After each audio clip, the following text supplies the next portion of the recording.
वीरेंद्र गोयल जी, आप एक एनजीओ चलाते हैं, चार्टर्ड अकाउंटेंट भी हैं। ऐसे में जब हम समाज को देखते हैं, समाज की मदद करने के लिए आते हैं, तब हम एक ही आंख से देखते हैं, एक ही चश्मा होता है, हम अलग अलग नहीं देखते हैं। या आपकी भी एनजीओ अलग अलग लोगों को अलग अलग तरीके से देखती है। जब आप किसी की मदद करने निकलते हैं तो आपको जो लोग पीड़ित दिखते हैं आप उनकी मदद बराबर से करते हैं, ना कि ये देखते हैं कि क्या ये मेरे मोहल्ले का है या ये मेरी कम्युनिटी का है या ये मेरे दोस्त का कोई जानने वाला है या रेफरेंस के तौर पे आता है तो मुझे इसकी मदद करनी है। यहां पे भी क्या यही बात है? नहीं है कि जिस तरह से अरविंद केजरीवाल ने एक फैमिली, देखिए सवाल तो खड़ा हो गया, इसमें कहीं कोई किंतु परंतु नहीं है। 100 डॉक्टर्स की मौत हो चुकी है, लेकिन 100 डॉक्टर्स की मौत में से सिर्फ और सिर्फ एक डॉक्टर को कंपनसेशन देना, ये क्या बता रहा है?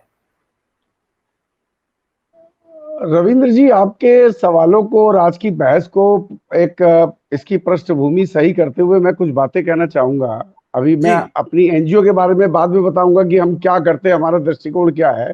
लेकिन जो बहुत ही अहम मुद्दा अभी संदीप जी ने कहा, मैं दो तीन चीजों से उसकी इत्तेफाक नहीं रखता हूं। पहली बात तो आज ये सवाल क्यों खड़ा हुआ है? भारतवर्ष का संविधान हमारा सेकुलर है, धर्मनिरपेक्ष संविधान हमारा है। आज हम एक केवल इसलिए सवाल उठा रहे हैं कि वो एक मुस्लिम जाति के हैं, मुस्लिम समुदाय से आते हैं और उनको ये चेक दिया गया, इसलिए हम ये सवाल उठा रहे हैं। नहीं वीरेंद्र जी, मैं आपको बीच में, हम इसलिए सवाल नहीं उठा रहे हैं, सवाल इसलिए उठा रहे हैं कि 100 डॉक्टर से ज्यादा की मृत्यु हो गई है और उसमें सिर्फ एक व्यक्ति को चुना गया है। सवाल ये है, और फिर उसमें आप एक व्यक्ति को चुना गया, आप इसको, मैं आपके परिवेश को, परिप्रेक्ष्य को ठीक कर देता हूं।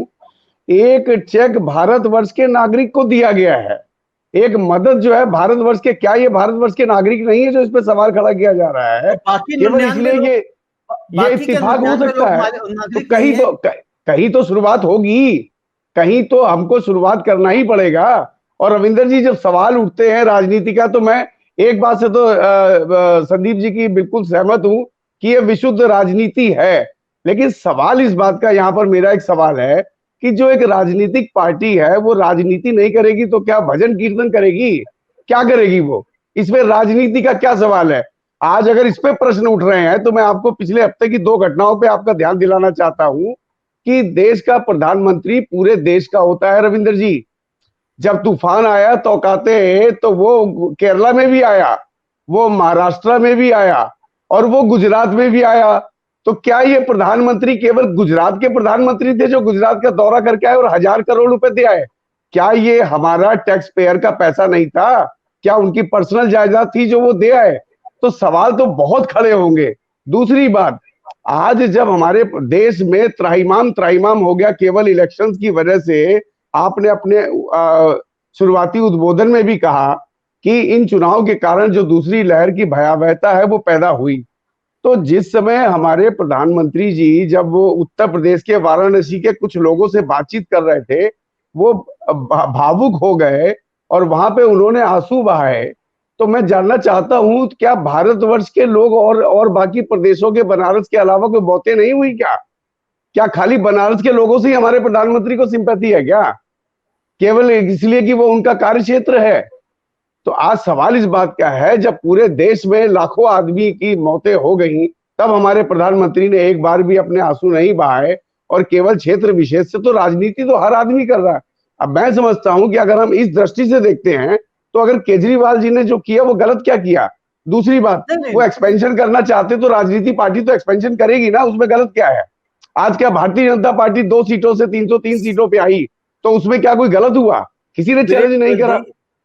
वीरेंद्र जी, इसमें कोई गलती नहीं है। हर आदमी को जैसे पहले ही किसी शशि थरूर ने शायद कहा था, भाई हम राजनीतिक लोग हैं तो राजनीति करेंगे, बिल्कुल खुल के बात कहा। मैं भी सहमति रखता हूं कि आप राजनीतिक लोग हैं तो राजनीति करेंगे, सवाल एक।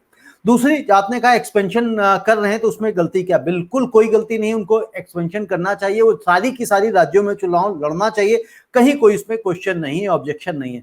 लेकिन जो आपने कहा कि जिसको राशि दी गई वो क्या देश का नागरिक नहीं था, दिल्ली का निवासी नहीं था? मैं आपसे पूछना चाहता हूं, क्या जिन लोगों को नहीं दी गई तो क्या वो नागरिक नहीं है? इसलिए नहीं, बिल्कुल आपकी बात ठीक है। लेकिन सवाल इस बात का कहीं से शुरुआत होगी, जब उत्तर प्रदेश में शिक्षक संघ कह रहा है कि 1621 अध्यापकों की, शिक्षकों की मौत हो गई है दिल्ली उत्तर प्रदेश के पंचायती चुनाव की ड्यूटी पर, और योगी जी 3 कह रहे हैं। तो राजनीति तो हर जगह हो रही है रविंदर जी। तो क्या उनके पास तंत्र नहीं है इस बात को कि किसकी ड्यूटी लगाई थी और वो जिंदा है कि मर गया है? इस तरह की बातचीत, तो इसमें कहीं कोई डाउट नहीं है कि ये राजनीति हो सकती है, और अपेरेंटली ये दिखती भी है। अब रही बात आपकी कि केवल एक को ही क्यों चुना गया, तो मेरा ये मानना है कि किसी एक से तो शुरुआत होगी। हाँ, हम उम्मीद करते हैं कि जैसे कि संदीप जी ने कहा कि मौत किसी की भी हो, उसके प्रति हम सबको सहानुभूति है, और वो पीड़ादायक है, वो दुखदाई है। जिन माओ ने अपने और लाल खोए हैं, जिन और माओ ने खोए हैं, उनके साथ भी यही व्यवहार होना चाहिए, हम ऐसी आशंका करते हैं।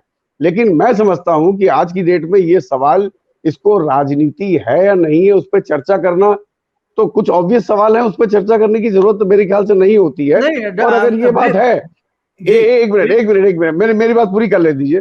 अगर ये बात है तो अभी हमारे भारतवर्ष के पूर्व वित्त मंत्री का एक इंटरव्यू मैं सुन रहा था किसी चैनल पे, तो उन्होंने कहा कि आप लोगों ने भी, यानी कि टीएमसी ने बंगाल में जो किया वो भी तो कोई गुंडों की भाषा से कम नहीं थी। तो उन्होंने बहुत ही खुले मन से इस बात को स्वीकार के कहा कि गुंडों को गुंडों की भाषा में ही जवाब देना पड़ेगा। आज अगर मैं आपसे एक सवाल पूछता हूं यहाँ पे, अगर ममता बनर्जी आज एक साधारण महिला की तरह इलेक्शन लड़ती बंगाल में, तो जिस तरीके का प्रचार तंत्र झोंक दिया गया था, क्या आज हम ममता बनर्जी को जीत पाती? क्या वो उसी तरीके से करती? और उसका एग्जाम्पल मैं आपको देना चाहता हूं कि आज कांग्रेस पार्टी का, चूंकि उनकी अध्यक्षता राहुल गांधी जी ने लीड कर रहे हैं, क्योंकि राहुल गांधी किसी को गाली नहीं दे सकते, अब्यूजिव लैंग्वेज यूज नहीं कर सकते, क्योंकि वो मैनिपुलेटिव नहीं है, he is a plain hearted man. तो आज पूरी कांग्रेस हाशिए पे खड़ी हो गई है। आज कांग्रेस कहां गई पता ही नहीं है। तो आज सवाल इस बात का है कि आज एक कड़ा विपक्ष बनने के लिए, जिस तरीके से देश के हालात हैं, उसमें कड़ा विपक्ष बनने के लिए विशुद्ध राजनीति करनी पड़ सकती है, जो कि केजरीवाल ने करी। और मैं बहुत हद तक इसको जस्टिफाई तो नहीं करूंगा, लेकिन मैं बहुत हद तक इसको गलत भी नहीं मानता हूं रविंदर जी। बहुत अब गलत बताएं नहीं आप। मानते हैं।